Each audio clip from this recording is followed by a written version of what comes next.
Hello aspirants, welcome back to India for IAS. ಕನ್ನಡದಲ್ಲಿ current affairs ಅನ್ನು ಪ್ರಸ್ತುತಿಪಡಿಸುವ ಸರಣಿಗೆ ನಿಮ್ಮೆಲ್ಲರಿಗೂ ಸ್ವಾಗತ. ನಾನು ಶಿವಲಿಂಗಯ್ಯ. ಸೊ ನಾವಿವತ್ತು ಡಿಸ್ಕಸ್ ಮಾಡ್ತಿರುವಂತಹ ಟಾಪಿಕ್ ಒಂದು ಡಿಜಿಟಲ್ ಅರೆಸ್ಟ್ ಅನ್ನುವಂಥದ್ದು. ಇತ್ತೀಚೆಗೆ ತುಂಬಾನೇ ನ್ಯೂಸ್ ನಲ್ಲಿರುವಂತಹ ಇದೊಂದು ಟಾಪಿಕ್ ಆಗಿದೆ.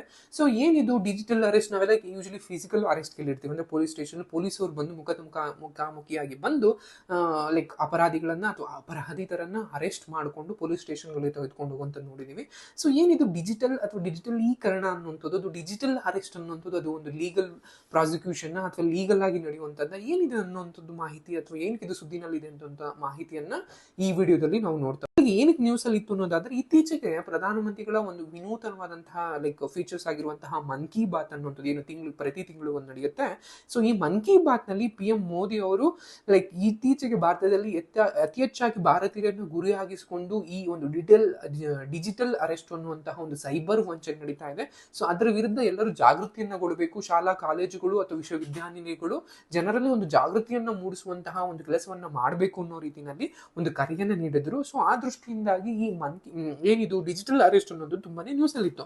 ಸೊ ಇಲ್ಲಿವರೆಗೂ ಯೂಶಲಿ ಅವ್ರ ಹೆಲ್ಪ್ ಲೈನ್ ಆಗಿರ್ಬೋದು ಅಥವಾ ಏನು PM ಅವರು ಏನ್ ಮಾಡ್ಬೇಕು ಅಂತ ಹೇಳಿದ್ನು ಕೂಡ ಒಂದಷ್ಟು ಫೀಚರ್ಸ್ಗಳು ಇದರಲ್ಲಿ ಹೇಳಿದ್ದಾರೆ. ಸೊ ಅದನ್ನ ಸೊ ಮೊದಲಿಗೆ ಏನಿದು ಡಿಜಿಟಲ್ ಅರೆಸ್ಟ್ ಅನ್ನುವಂಥದ್ದು ಅಥವಾ ಡಿಜಿಟಲ್ ಅರೆಸ್ಟ್ ಅಂದ್ರೆ ಏನು ಅಂತ ನೋಡೋದಾದ್ರೆ, ಇದೊಂದು ಪರಿಕಲ್ಪನೆ ಒಂದು ಸೈಬರ್ ಫ್ರಾಡ್ ಅಂತ ಕರಿತಾ ಬಂದ ಒಂದು ಇತ್ತೀಚೆಗಿರುವಂತ ಸೈಬರ್ ಫ್ರಾಡ್ ಅಂದ್ರೆ ಯೂಶಲಿ ನಾವು ಅಂತರ್ಜಾಲದಲ್ಲಿ ಸೈಬರ್ ಅಂತ ಏನ್ ಕರಿತೀವಿ, ಅಂತರ್ಜಾಲದಲ್ಲಿ ಲಭ್ಯ ಇರುವಂತಹ ಮಾಹಿತಿಯನ್ನ ಬಳಸಿಕೊಂಡು ಸಂತ್ರಸ್ತರನ್ನ ಬಳಸಿಕೊಂಡು ಅಥವಾ ಲೈಕ್ ವ್ಯಕ್ತಿಗಳನ್ನ ಅಥವಾ ನಾಗರಿಕರನ್ನ ಬಳಸಿಕೊಂಡು ಅವರಿಗೆ ಮೋಸ ಮಾಡುವಂತಹ ವಂಚನೆ ಮಾಡುವಂತಹ ವಂಚನೆಗಳನ್ನ ನಾವು ಯೂಶಲಿ ಸೈಬರ್ ವಂಚನೆ ಅಂತ ಕರಿತೀವಿ. ಸೊ ಅದರಲ್ಲಿ ಈ ಡಿಜಿಟಲ್ ಅರೆಸ್ಟ್ ಅನ್ನುವಂಥದ್ದು ಒಂದು ಸೈಬರ್ ಫ್ರಾಡ್ ನ ಅಥವಾ ಸೈಬರ್ ವಂಚನೆಯ ಒಂದು ವಿಧವಾಗಿರುತ್ತೆ. ಸೊ ಇದರಲ್ಲಿ ಏನಾಗಿರುತ್ತೆ, ಯೂಶಲಿ ಲೈಕ್ ಏನು ನಾವು ಈ ಸೈಬರ್ ವಂಚನೆಯನ್ನು ಮಾಡುವಂಥದ್ದು ಯೂಶಲಿ ಪೊಲೀಸ್ ಅಧಿಕಾರಿಗಳಾಗಿ ಅಥವಾ ED ಅಧಿಕಾರಿಗಳಾಗಿ ಅಥವಾ ಲೈಕ್ ಕಸ್ಟಮ್ ಅಧಿಕಾರಿಗಳಾಗಿ ಅವರ ಒಂದು ಸೋಗಿನಲ್ಲಿ ಅಥವಾ ಅವರ ಒಂದು ವೇಷದಲ್ಲಿ ಜನರ ಆನ್ಲೈನ್ ಅಲ್ಲಿ ಅವರಿಗೆ ಮುಖವನ್ನು ತೋರಿಸುವ ಮೂಲಕ ಅವರನ್ನ ನೀವು ಡಿಜಿಟಲ್ ಆಗಿ ನಮ್ಮ ಎದುರುಗಡೆನೆ ಇರಬೇಕಾಗತ್ತೆ, ಅಂದ್ರೆ ಆನ್ಲೈನ್ ಅಲ್ಲಿ ಲೈವ್ ಆಗಿ ಇರಲೇಬೇಕಾಗತ್ತೆ.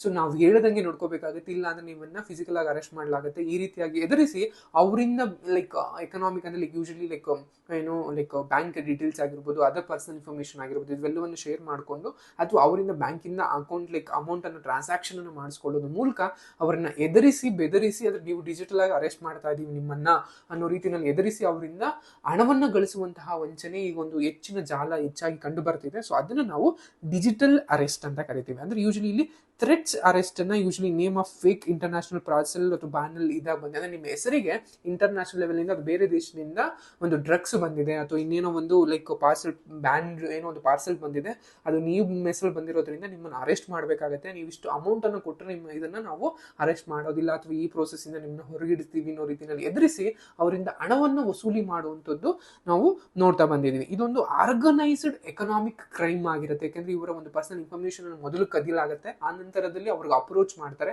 ಅಂದ್ರೆ SMS ಮೂಲಕ, ಇಮೇಲ್ ಮೂಲಕ ಅಥವಾ ಕಾಲ್ ಮೂಲಕ ಅವರಿಗೆ ಅಪ್ರೋಚ್ ಮಾಡಿ ಅವ್ರೇನಾದ್ರೂ ಇದಕ್ಕೆ ಭಯಪಟ್ಟು ಲೈಕ್ ಅವ್ರ ಜೊತೆ ಟ್ರಾನ್ಸಾಕ್ಷನ್ ಮಾಡೋದಕ್ಕೆ ಅಥವಾ ಅವ್ರ ಜೊತೆ ಲೈಕ್ ಕನ್ವರ್ಸೇಷನ್ ಮಾಡೋದಕ್ಕೆ ಒಪ್ಕೊಂಡಾಗ ಸೊ ಅವರಿಂದ ಯೂಶಲಿ ಏನಾಗುತ್ತೆ, ಅವರು ಹಣ ಲೈಕ್ ಪೀಕೋದಿಕ್ಕೆ ಶುರು ಮಾಡ್ತಾರೆ. ಸೊ ಯೂಶಲಿ ಹೇಗೆ ನಡೆಯುತ್ತೆ ಅಂದ್ರೆ, ಯೂಶಲಿ ಇದಕ್ಕೆ ಸ್ಟುಡಿಯೋಗಳು ಅಥವಾ ಲೈಕ್ ಬೇರೆ ಒಂದು ಡಿಜಿಟಲ್ ಪ್ಲಾಟ್ಫಾರ್ಮ್ಗಳನ್ನ ಯೂಸ್ ಮಾಡ್ಕೊಂಡು ಏನ್ ಮಾಡ್ತಾರೆ, ಈ ಲೈಕ್ ಆರೋಪಿಗಳು ಅಂದ್ರೆ ಯಾರು ಈ ಡಿಜಿಟಲ್ ಸೈಬರ್ ವಂಚನೆಯನ್ನ ಮಾಡ್ತಿರ್ತಾರೆ ಅವರು ಪೊಲೀಸ್ ಆಫೀಸರ್ಗಳ ತರ ಅಥವಾ ED ಅಧಿಕಾರಿಗಳ ತರ ಅಥವಾ ಕಸ್ಟಮ್ ಅಧಿಕಾರಿಗಳ ತರ ಅವರ ಯೂನಿಫಾರ್ಮ್ ಅನ್ನ ಹಾಕೊಂಡು ಇವನ್ ID ಕಾರ್ಡ್ಗಳನ್ನ ಕೂಡ ತೋರಿಸ್ತಾರೆ. ನಾವು ಅಂದ್ರೆ ಈ ಒಂದು ತನಿಖಾ ಸಂಸ್ಥೆಗೆ ಅಥವಾ ಈ ಒಂದು ಪೊಲೀಸ್ ಸ್ಟೇಷನ್ಗೆ ಸಂಬಂಧಪಟ್ಟವರು ನಿಮ್ಮನ್ನ ನಾವು ಈ ರೀತಿಯಾಗಿ ನಿಮ್ಮ ಹೆಸರಿನಲ್ಲಿ ಒಂದು ಪಾರ್ಸಲ್ ಬಂದಿದೆ, ಅದರಲ್ಲಿ ಮಾದಕ ವಸ್ತುಗಳಾಗಿರ್ಬೋದು ಅಥವಾ ಬ್ಯಾಂಡ್ ವಸ್ತುಗಳಾಗಿರ್ಬೋದು, ಬೇರೆ ಇನ್ನೊಂದು ಸ್ಫೋಟಕಗಳಾಗಿರ್ಬೋದು, ಈ ರೀತಿಯಾದಂತಹ ವಸ್ತುಗಳಿದೆ. ಸೊ ನಿಮ್ಮನ್ನ ನಾವು ಅರೆಸ್ಟ್ ಮಾಡಬೇಕಾಗತ್ತೆ, ನಿಮ್ಮನ್ನ ಒಂದು ಪ್ರಾಸಿಕ್ಯೂಷನ್ ಏರ್ಪಡಿಸಬೇಕಾಗತ್ತೆ, ನಿಮ್ಗೆ ಒಂದು ಲೀಗಲ್ ಆಗಿ ಇದು ಮಾಡ್ತೀವಿ ಅನ್ನೋ ರೀತಿಯಲ್ಲಿ ಜನರಿಗೆ ಎದುರಿಸ್ತಾ ಬರ್ತಾರೆ. ಆ ನಂತರದಲ್ಲಿ ಎದುರ್ಕೊಂಡಂತಹ ಜನರು ಸೊ ಅದಕ್ಕೆ ಅವರಿಗೆ ಲೈಕ್ ಅವ್ರು ಕೇಳಿದಂತಹ ಎಲ್ಲ ರೀತಿ ಮಾಡುವಂತದ್ದಾಗಿರ್ಬೋದು, ಬ್ಯಾಂಕ್ ಡೀಟೇಲ್ಸ್ ಆಗಿರ್ಬೋದು ಅಥವಾ ಅವರ ಅಕೌಂಟ್ಗಳಿಗೆ ಬರುವಂತಹ OTP ಗಳನ್ನ ಶೇರ್ ಮಾಡುವಂತದ್ದಾಗಿರ್ಬೋದು, ಇವೆಲ್ಲವನ್ನು ಕೂಡ ಅವ್ರು ಮಾಡ್ತಾ ಬರ್ತಾರೆ. ಸೊ ಈ ಎಲ್ಲ ಪ್ರೋಸೆಸ್ ನಲ್ಲಿ ಅವರು ಥರ್ಡ್ ಬ್ಯಾಂಕ್ ಅಥವಾ ಥರ್ಡ್ ಪಾರ್ಟಿ ಅಕೌಂಟ್ ಅಂತ ಏನ್ ಕರೀತೀವಿ, ಥರ್ಡ್ ಪಾರ್ಟಿ ಬ್ಯಾಂಕ್ ಅಕೌಂಟ್ಗಳನ್ನ ಬಳಸಿಕೊಂಡು ಈ ಒಂದು ಸಂತ್ರಸ್ತರ ಖಾತೆಯಿಂದ ನೇರವಾಗಿ ಈ ಥರ್ಡ್ ಪಾರ್ಟಿಗಳ ಒಂದು ಅಕೌಂಟ್ಗೆ ಹಣವನ್ನ ಟ್ರಾನ್ಸ್ಫರ್ ಮಾಡ್ಕೋತಾರೆ, ಅಲ್ಲಿಂದ ಅವ್ರ ಒರಿಜಿನಲ್ ಅಕೌಂಟ್ಗಳಿಗೆ ಹಣವನ್ನು ಟ್ರಾನ್ಸ್ಫರ್ ಮಾಡ್ಕೋತಾರೆ. ಸೊ ಆ ರೀತಿಯಾಗಿ ಇದನ್ನೆಲ್ಲವನ್ನು ಮಾಡ್ತಾ ಬಂದು ಸೊ ಈ ರೀತಿಯಾಗಿ ಅವರನ್ನ ಡಿಜಿಟಲಿ ಅವರ ಒಂದು ಸೈಬರ್ ಅನ್ನ ಮಾಡ್ತಾ ಬರ್ತಾರೆ. ಇದು ಅಂತ ಕರಿತಾ ಬರ್ತೀವಿ.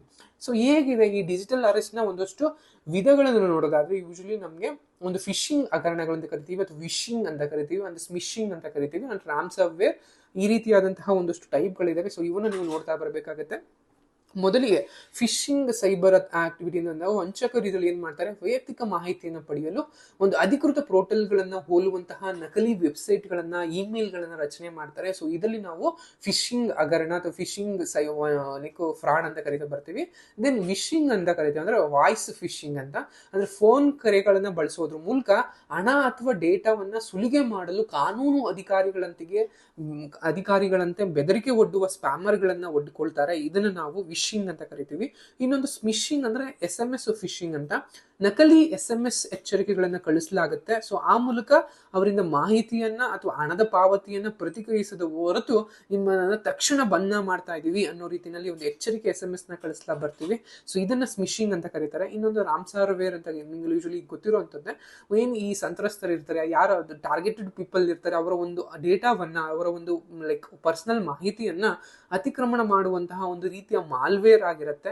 ಯೂಶಲಿ ಅವರ ಒಂದು ಅಕೌಂಟ್ಗಳಿಗೆ ಅಥವಾ ಅವರ ಒಂದು ಸಾಮಾಜಿಕ ಜಾಲತಾಣಗಳಲ್ಲಿ ಯೂಶಲಿ ಈ ರೀತಿಯಾದಂತಹ ಒಂದು ಆಕ್ಸೆಪ್ಟೆಡ್ ರಿಕ್ವೆಸ್ಟ್ ಆಗಿರ್ಬೋದು, ಒಂದು SMS ಆಗಿರ್ಬೋದು, ಒಂದು ಲಿಂಕ್ ಆಗಿರ್ಬೋದು, ಈ ರೀತಿಯಾಗಿ ಕಳಿಸೋದ್ರ ಮೂಲಕ ಅದ್ರ ಮೇಲೆ ಕ್ಲಿಕ್ ಮಾಡಿದ್ರೆ ನಮ್ದು ಫಿನಾನ್ಷಿಯಲ್ ಇನ್ಫಾರ್ಮೇಶನ್ ಏನಿರುತ್ತೆ, ಅಂದ್ರೆ ಯಾವ ಬ್ಯಾಂಕು, ಯಾವ ಪ್ಯಾನ್ ಕಾರ್ಡು, ಅಥವಾ ಯಾವ ಒಂದು OTP ಏನ್ ಟ್ರಾನ್ಸಾಕ್ಷನ್ಸ್ ಏನಿರುತ್ತೆ, ಪ್ರತಿಯೊಂದು ಮಾಹಿತಿ ಕೂಡ ಅವರಿಗೆ ಹೋಗ್ತಾ ಬರುತ್ತೆ. ಸೊ ಆ ಮೂಲಕ ಅವರನ್ನು ನಿಮ್ಮನ್ನ ಟಾರ್ಗೆಟ್ ಮಾಡಿ, ಯಾರ ಬ್ಯಾಂಕ್ಗಳಲ್ಲಿ ಹೆಚ್ಚು ಅಮೌಂಟ್ ಇರುತ್ತೆ ಇವರನ್ನ ಯೂಶಲಿ ಟಾರ್ಗೆಟ್ ಮಾಡಿ ಅವರಿಂದ ಹಣವನ್ನ ಪೀಕುವ ಅಥವಾ ಅವರ ಹಣವನ್ನ ಕಸಿದುಕೊಳ್ಳುವಂತಹ ಒಂದು ಕೆಲಸವನ್ನ ಮಾಡ್ತಾ ಬರ್ತಾರೆ. ಇದಿಷ್ಟು ಇದಾಗಿರುತ್ತೆ.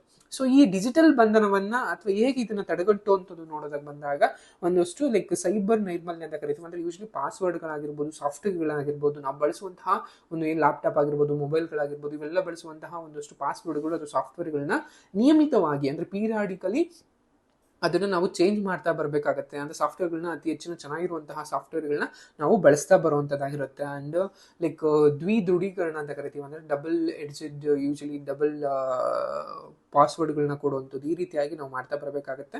ಅಂಡ್ ಇನ್ನೊಂದು ಫಿಶಿಂಗ್ ಪ್ರಯತ್ನಗಳು ಅಂತ, ಯಾವುದಾದ್ರು ಸಂಶಯಾತ್ಮಕವಾದಂತಹ ಲಿಂಕ್ಗಳು ಏನಾದ್ರು ಬಂದ್ರೆ ಅದನ್ನ ಕ್ಲಿಕ್ ಮಾಡಬಾರ್ದು. ಸೊ ಅದನ್ನ ಬೇರೆಯವ್ರಿಗೆ ಶೇರ್ ಮಾಡೋದ್ರ ಮೂಲಕ ಅದನ್ನ ಡಿಲೀಟ್ ಮಾಡುವ ಅಥವಾ ಅದನ್ನ ಇಗ್ನೋರ್ ಮಾಡುವಂತಹ ಕೆಲಸಗಳನ್ನ ಮಾಡಬೇಕಾಗತ್ತೆ. ಅಂದ್ರೆ ಅದನ್ನ ನ್ಯಾಯಸಮ್ಮತಿಯನ್ನ ದೃಢೀಕರಣ ಪಡಿಸ್ಕೊಳ್ಳೋದ್ರವರೆಗೂ ಕೂಡ ಅದ್ರ ಮೇಲೆ ಯಾವುದೇ ರೀತಿಯಿಂದ ಕ್ಲಿಕ್ ಮಾಡೋದಕ್ಕೆ ಹೋಗ್ಬಾರ್ದು. ಸೊ ಅದು ಕೂಡ ನಿಮ್ಗೆ ಒಂದು ಸೇಫ್ ಝೋನ್ ಆಗಿರುತ್ತೆ. ಅದ್ರ ಜೊತೆಗೆ ಸುರಕ್ಷಿತವಾದಂತಹ ಸಾಧನಗಳನ್ನು ಬಳಸುವಂಥದ್ದು, ಅಂದ್ರೆ ಪ್ರತಿಷ್ಠಿತ ಕಂಪನಿಗಳ ಒಂದು ಆಂಟಿ ವೈರಸ್ ಆಗಿರ್ಬೋದು ಅಥವಾ ಆಂಟಿ ಮಾಲ್ವೇರ್ ಸಾಫ್ಟ್ವೇರ್ಗಳಾಗಿರ್ಬೋದು, ಇವನ್ನ ಬಳಸೋದ್ರ ಮೂಲಕ ನೀವು ಒಂದು ಭದ್ರತಾ ಪ್ರೋಟೋಕಾಲ್ಗಳಿಗೆ, ಆಪರೇಟಿಂಗ್ ಸಿಸ್ಟಮ್ ಆಗಿರ್ಬೋದು, ಅಪ್ಲಿಕೇಶನ್ಗಳಾಗಿರ್ಬೋದು, ಇವನ್ನೆಲ್ಲವನ್ನು ಕೂಡ ನವೀಕೃತವಾದಂತಹ ಹೊಸದಾಗಿ ಬಳಸುವಂಥದ್ದನ್ನ ಬಳಸಬೇಕಾಗತ್ತೆ. ಇನ್ನೊಂದು VPN ಅಂತ ಕರಿತೀವಿ, ಅಥವಾ ವರ್ಚುವಲ್ ಪ್ರೈವೇಟ್ ನೆಟ್ವರ್ಕ್ ಅಂತ ಏನಿರುತ್ತೆ, ಸೊ ಅದನ್ನ ಬಳಸ್ಕೊಳ್ಳೋದ್ರ ಮೂಲಕ ಕೂಡ ನಾವು ಈ ಸೈಬರ್ ವಂಚನೆಯಿಂದ ಹೆಚ್ಚಾಗಿ ನಾವು ಹೊರ ಇರ್ಬೋದು ಅಂತ ಹೇಳ್ತಾ ಬರ್ತೀವಿ. ಇನ್ನೊಂದು ಸುರಕ್ಷಿತವಾದಂತಹ ಸಂವಹನ ಮಾರ್ಗಗಳನ್ನ ಬಳಸುವಂಥದ್ದು, ಅಂದ್ರೆ ಗೂಢಲಿಫೀಕರಣ ಅಂತ ಏನ್ ಕರಿತೀವಿ, ಅಂದ್ರೆ ಎನ್ಕ್ರಿಪ್ಟೆಡ್ ಮೆಸೇಜಸ್ ಅಂತ ಏನ್ ಕರಿತೀವಿ, ಯೂಶಲಿ ಆ ತರದನ್ನ ಬಳಸುವಂಥದ್ದು, ಪಾಸ್ವರ್ಡ್ ಮತ್ತು ಇತರ ಮಾಹಿತಿಗಳನ್ನ ಯಾವುದೇ ಸಾಮಾಜಿಕ ಜಾಲತಾಣಗಳಲ್ಲಿ ಹಂಚ್ಕೊಳ್ದಲ್ಲೇ ಇರುವಂಥದ್ದು, ಈ ರೀತಿಯಾಗಿ ನಾವು ಮಾಡ್ತಾ ಬಂದಾಗ ಹೆಚ್ಚು ಸುರಕ್ಷಿತವಾಗಿರ್ಬೋದು ಅಂತ ಅನ್ನುವಂಥದ್ದು. ಇನ್ನೊಂದು ಜಾಗೃತಿ, ಈ ರೀತಿಯಾದಂತಹ ಒಂದು ಸ್ಕ್ಯಾಮ್ಗಳಿದಾವೆ, ಯಾರೋ ಒಂದು ಫೋನ್ ಕಾಲ್ ಮಾಡಿ ಏನೋ ನಾವು ಇದು ಮಾಡ್ತಾ ಇದೀವಿ, OTP ಬರುತ್ತೆ ಅದನ್ನ ಹೇಳಿ ಅನ್ನುವಂಥದ್ದು, ಆ ರೀತಿ ಹೇಳಿದಾಗ ನಾವು ಅದನ್ನ ಕಟ್ ಮಾಡುವಂಥದ್ದು, ಅಥವಾ ಸಂಬಂಧಪಟ್ಟಂತಹ ಅಧಿಕಾರಿಗಳಿಗೆ ದೂರು ನೀಡುವಂಥದ್ದು, ಅಥವಾ ಈ ರೀತಿ ಅಕೌಂಟ್ಗಳನ್ನ ಸ್ಕ್ಯಾಮ್ಗಳಾಗಿ ಅಥವಾ ಇದನ್ನು ಡಿಲೀಟ್ ಮಾಡುವಂಥದ್ದು, ಬ್ಲಾಕ್ ಮಾಡುವಂಥದ್ದು, ಅಥವಾ ಯಾವ್ದಾದ್ರು ಕ್ಲಿಕ್ ಬಂದು ಏನೋ ಒಂದಷ್ಟು ಆಫರ್ ಬಂದಿದೆ, ನಿಮ್ಗೆ ಒಂದು ಯಾವ್ದೋ ಲಕ್ಕಿ ಡ್ರಾ ಬಂದಿದೆ, ಸೊ ನಿಮ್ಗೆ ಇದನ್ನ ಕ್ಲಿಕ್ ಮಾಡಿದ್ರೆ ನಿಮ್ಮ ಅಕೌಂಟ್ಗೆ ಇಷ್ಟು ಅಮೌಂಟ್ ಬರುತ್ತೆ ಅಂತ ಇರುತ್ತೆ. ಬಟ್ ಅದನ್ನ ಜನಕ್ಕೆ ಒಂದು ಆಸೆ ಇರ್ಬೋದೇನೋ, ಯಾವುದೋ ನಾನು ಏನೋ ಗೇಮ್ ಆಡಿದ್ನೇನೋ, ಯಾವುದೋ ಒಂದು ಲಾಟ್ರಿ ಹೊಡೆದಿದೆ, ಏನೋ ಒಂದು ಬಹುಮಾನ ಬಂದಿದೆ, ಪ್ರೈಸ್ ಬಂದಿದೆ ಅಂತ ಅದ್ರ ಮೇಲೆ ಕ್ಲಿಕ್ ಮಾಡ್ತಾರೆ. ಅವ್ರು ಗೊತ್ತಿಲ್ಲದೇ ಕ್ಲಿಕ್ ಮಾಡ್ತಾರೆ, ಬಟ್ ಅವ್ರಿಗೆ ಗೊತ್ತಿಲ್ಲದ ರೀತಿಯಲ್ಲಿ ಅವ್ರ ಬ್ಯಾಂಕ್ ಡೀಟೇಲ್ಸ್, ಮೊಬೈಲ್ ಡೀಟೇಲ್ಸ್ ಪ್ರತಿಯೊಂದು ಕೂಡ ಯಾರು ವಂಚಕರು ಇರ್ತಾರೋ ಅವ್ರಿಗೆ ಹೋಗ್ಬಿಡುತ್ತೆ. ಸೊ ಅದರಿಂದ ಈ ರೀತಿಯಾದಂತಹ ಯಾವುದಾದ್ರೂ ಉಡುಗೊರೆ ಅಥವಾ ಇನ್ನೇನೋ ಏನೋ ಒಂದು ಆನ್ಲೈನ್ ಅಲ್ಲಿ ಯಾವುದೋ ಒಂದು ಏನೇ ಒಂದು ಲಿಂಕ್ಗಳು ಬಂದರೂ ಕೂಡ ಅದನ್ನ ಜಾಗೃತವಾಗಿ ಅದರ ಒಂದು ಕ್ರೆಡೆನ್ಷಿಯಲ್ ಅಥವಾ ಒಂದು ಕ್ರೆಡಿಬಿಲಿಟಿ ಗೊತ್ತಾಗೋವರೆಗೂ ಅದ್ರ ಮೇಲೆ ಯಾವುದೇ ರೀತಿಯಾದ ಕ್ಲಿಕ್ ಮಾಡಬಾರ್ದು. ಸೊ ಈ ರೀತಿಯಾದಂತ ಮಾಡ್ತಾ ಬಂದಾಗ ನಿಮ್ಗೆ ಇದಾಗ್ತಾ ಬರುತ್ತೆ. ಯೂಶಲಿ ಪೊಲೀಸ್ಗಳಿಗೆ ಅಂದರೆ 1930 ಅಂತ ಕರೀತಾರೆ, ಅಂದರೆ 1930 ಅನ್ನುವಂಥದ್ದು ಈ ಸೈಬರ್ ಡಿಜಿಟಲ್ ಅಥವಾ ಡಿಜಿಟಲ್ ಅರೆಸ್ಟ್ನ ಆಗಿರುವಂತಹ ಅಥವಾ ಈ ಒಂದು ಸೈಬರ್ ವಂಚನೆಯಲ್ಲಿ ಒಳಗಾಗಿರುವಂಥವ್ರಿಗೆ ಒಂದು ಹೆಲ್ಪ್ಲೈನ್ ಆಗಿರುತ್ತೆ. ಸೊ ಇವ್ರಿಗೆ ಕರೆ ಮಾಡೋವಂಥದ್ದು. ಸೊ ಕಾಂಟ್ಯಾಕ್ಟ್ ಇವ್ರ ಬ್ಯಾಂಕ್ ಆಗಿರ್ಬೋದು, ಬ್ಯಾಂಕ್ ಅವ್ರಿಗೆ ಇದು ಮಾಡಿ ಈ ರೀತಿ ಆಗಿದೆ, ಸೊ ಈ ಅಕೌಂಟನ್ನು ಫ್ರೀಸ್ ಮಾಡಿ, ಬ್ಲಾಕ್ ಮಾಡಿ ಅನ್ನುವಂಥದ್ದಾಗಿರ್ಬೋದು, ಎವಿಡೆನ್ಸ್ಗಳು ಏನು ಕಾಲ್ ರೆಕಾರ್ಡಿಂಗ್ಸ್ ಆಗಿರ್ಬೋದು, ಮೆಸೇಜಸ್ ಆಗಿರ್ಬೋದು, ಇದು ಸ್ಕ್ರೀನ್ ಶಾಟ್ ಆಗಿರ್ಬೋದು, ಇವನ್ನೆಲ್ಲವನ್ನ ಸಂಗ್ರಹಿಸಿಕೊಂಡು ಸಂಬಂಧಪಟ್ಟಂತ ಅಧಿಕಾರಿಗಳು ದೂರು ಮಾಡಬೇಕಾಗಿರುತ್ತೆ. ಸೊ ಈ ಡಿಜಿಟಲ್ ಹಗರಣವನ್ನ ಎದುರಿಸುವ ಎದುರಿಸೋದಕ್ಕೆ ಪ್ರಧಾನಮಂತ್ರಿಗಳು ಮನ್ ಕಿ ಬಾತ್ ನಲ್ಲಿ ಒಂದಷ್ಟು ಫೀಚರ್ಗಳನ್ನ ಅಥವಾ ಒಂದಷ್ಟು ಮೆಥಡ್ಗಳನ್ನ ಹೇಳಿದ್ದಾರೆ. ಅದು ಯಾವ್ದಾದ್ರು ಅಂತ ನೋಡೋದಾದ್ರೆ ಒಂದು ಸೈಬರ್ ಹೆಲ್ಪ್ ಲೈನ್ ಅಂತ ಕರಿತೀವಿ. ಆವಾಗಲೇ ನೀವು ಹೇಳಿದಾಗೆ 1930 ಅನ್ನುವಂಥದ್ದು ಸೈಬರ್ ವಂಚನೆಯ ಒಳಗಾಗದವರಿಗೆ ಒಂದು ಹೆಲ್ಪ್ ಲೈನ್ ನಂಬರ್ ಆಗಿರುತ್ತೆ. ಸೊ ಇಲ್ಲಿ ನಾವು ಕರೆಯನ್ನ ಮಾಡೋದ್ರ ಮೂಲಕ ಹೇಗೆ ಅವರು ಸೈಬರ್ ವಂಚನೆ ಆಯಿತು, ಯಾವಾಗ ಆಯಿತು, ಯಾವ ಪ್ರಮಾಣದಲ್ಲಿ ಆಯಿತು ಅನ್ನುವಂತಹ ದೂರನ್ನ ನೀಡುವಂಥದ್ದು, ಅಥವಾ ಸೈಬರ್ ಅಪರಾಧ ವರದಿ ಪೋರ್ಟಲ್ ಅಂತ ಕರಿತೀವಿ. ಇಲ್ಲೊಂದು ಪೋರ್ಟಲ್ ಇರುತ್ತೆ. ಇಲ್ಲಿ ಯಾರಿಗೆ ಯೂಶಲಿ ಲೈಕ್ ಏನೆಲ್ಲ ಈ ರೀತಿಯಾದ ಸೈಬರ್ ವಂಚನೆಗೆ ಏನಾದರೂ ಆಗಿದ್ರೆ ಅವರು ಅಲ್ಲಿ ತಮ್ಮ ವರದಿಯನ್ನ ನೀಡ್ತಾ ಬರ್ಬೋದು. ಅಂಡ್ ಸಾರ್ವಜನಿಕವಾಗಿ ಜಾಗೃತಿಯನ್ನ ಮಾಡುವಂಥದ್ದು. ಇದರಲ್ಲಿ ವಿದ್ಯಾರ್ಥಿಗಳನ್ನ ಅಂದ್ರೆ ಶಾಲಾ ಕಾಲೇಜುಗಳಾಗಿರ್ಬೋದು ಅಥವಾ ವಿಶ್ವವಿದ್ಯಾನಿಲಯಗಳಾಗಿರ್ಬೋದು, ಆ ಒಂದು ವಿದ್ಯಾರ್ಥಿಗಳು ತಮ್ಮ ಪೋಷಕರಿಗೆ, ಸಂಬಂಧಿಕರಿಗೆ ಅಥವಾ ಬೇರೆ ಬೇರೆ ಜಾಲತಾಣಗಳಲ್ಲಿ ಈ ರೀತಿಯಾದಂತಹ ವಂಚನೆಯ ಬಗ್ಗೆ ಒಂದು ಜಾಗೃತಿಯನ್ನು ಮೂಡಿಸಬೇಕು ಅಂತ ಕೇಳ್ಕೊಂಡಿದ್ದಾರೆ. ಅದ್ರ ಜೊತೆಗೆ 3 ಹಂತದ ಒಂದು ಸುರಕ್ಷಿತ ಪ್ರೋಟೋಕಾಲ್ ಅಂತ ಕರಿತೀವಿ. ಅಂದ್ರೆ ಸ್ಟಾಪ್, ಥಿಂಕ್, ಟೇಕ್ ಆಕ್ಷನ್ ಅನ್ನುವಂಥದ್ದು. ಏನೇ ಒಂದು ಮಾಡೋದಕ್ಕೆ ಮುಂಚೆ, ಅಂದ್ರೆ ಜಾಲತಾಣಗಳಲ್ಲಿ ಈ ಒಂದು ಹಣಕಾಸು ಸಂಬಂಧಪಟ್ಟ ಏನೋ ಒಂದು ಮಾಡೋದಕ್ಕೆ ಮುಂಚೆ ಸ್ಟಾಪ್ ಮಾಡಿ, ಥಿಂಕ್ ಮಾಡಿ, ದೆನ್ ಪ್ರೊಸೀಡ್ ಮಾಡಿ ಅನ್ನೋ ರೀತಿಯಲ್ಲಿ. ಯಾರೋ ಏನೋ ಹೇಳಿದ್ರು ಅಥವಾ ಏನೋ ಒಂದು ಲಿಂಕ್ ಬಂದು ಸಡನ್ನಾಗಿ ಗೊತ್ತೋದಲ್ಲ. ಸೊ ಬಂದ ತಕ್ಷಣ ಏನಿದು, ಯಾಕೆ ಬಂತು, ಏನು ಬಂತು ಅನ್ನೋ ರೀತಿಯಲ್ಲಿ ಫಸ್ಟ್ ಸ್ಟಾಪ್ ಮಾಡಿ, ದೆನ್ ಯೋಚನೆ ಮಾಡಿ, ದೆನ್ ಅದನ್ನು ಪ್ರೊಸೀಡ್ ಮಾಡಿ ಅನ್ನೋ ರೀತಿಯಲ್ಲಿ ಒಂದು ಜಾಗೃತಿಯನ್ನು ವಹಿಸಬೇಕಾಗತ್ತೆ. ಸೈಬರ್ ವಂಚನೆಯನ್ನು ನಿಯಂತ್ರಿಸಲು ಸರ್ಕಾರ ತೆಗೆದುಕೊಂಡಂತಹ ಕ್ರಮಗಳು ಯಾವ್ಯಾವು ಅಂತ ನೋಡೋದಾದ್ರೆ, ಭಾರತೀಯ ಸೈಬರ್ ಅಪರಾಧ ಸಮನ್ವಯ ಕೇಂದ್ರ ಅಂತ ಕರಿತೀವಿ ಅಥವಾ I4C ಅನ್ನುವಂಥದ್ದು ಕೂಡ ಈ ಸೈಬರ್ ವಂಚನೆಯನ್ನು ತಡೆಗಟ್ಟೋದಕ್ಕೆ ಕೇಂದ್ರ ಸರ್ಕಾರ ತೆಗೆದುಕೊಂಡಂತಹ ಒಂದು ಕ್ರಮವಾಗಿರುತ್ತೆ.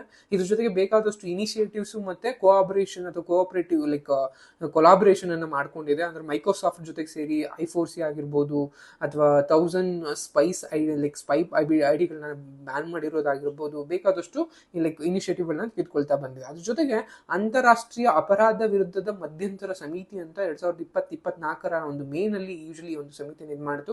ಇದರಲ್ಲಿ ಯೂಶಲಿ ಸೌತ್ ಏಷ್ಯನ್ ದೇಶಗಳಿಂದ, ಅಂದ್ರೆ ಕಾಂಬೋಡಿಯಾ ಆಗಿರ್ಬೋದು, ಮಯನ್ಮಾರ್ ಆಗಿರ್ಬೋದು, ಥಾಯ್ಲೆಂಡ್ಗಳಾಗಿರ್ಬೋದು, ಇಲ್ಲಿಂದ ಸಿಸ್ಟಮ್ಗಳನ್ನ ಯೂಸ್ ಮಾಡಿಕೊಂಡು ಅದರಲ್ಲಿ ಭಾರತೀಯರನ್ನು ಟಾರ್ಗೆಟ್ ಮಾಡಿಕೊಂಡು ವಂಚನೆಗಳನ್ನ ಮಾಡ್ತಾ ಇದ್ದಾರೆ. ಇದ್ರ ವಿರುದ್ಧ ಅಂತಾರಾಷ್ಟ್ರೀಯ ಮಟ್ಟದಲ್ಲಿ ದೂರುಗಳನ್ನ ನೀಡಲಾಗಿದೆ.